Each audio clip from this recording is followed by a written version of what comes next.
लोकप्रतिनिधींकडून खोट्या वल्गना केल्या जातात की सामाजिक सलोखा बिघडला आहे, काही समाजातील प्रश्न निर्माण करतात.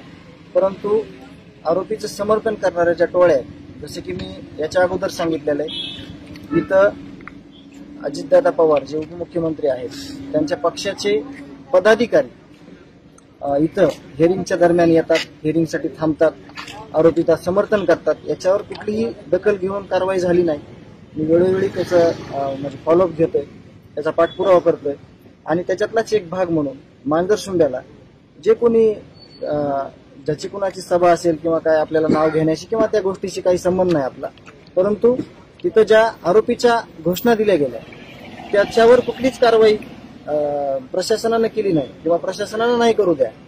ज्याच्या समर्थनार्थ ज्या आरोपीच्या ज्या घोषणा दिल्या गेल्या, ज्या वल्गना केल्या जातात की सामाजिक सलोखा बिघडलाय, त्या व्यक्तीनं देखील त्याच्यावर कुठंही स्टेटमेंट दिलं नाही किंवा त्याच्यावर कुठंही सांगितलं नाही की हे चुकीचं आहे.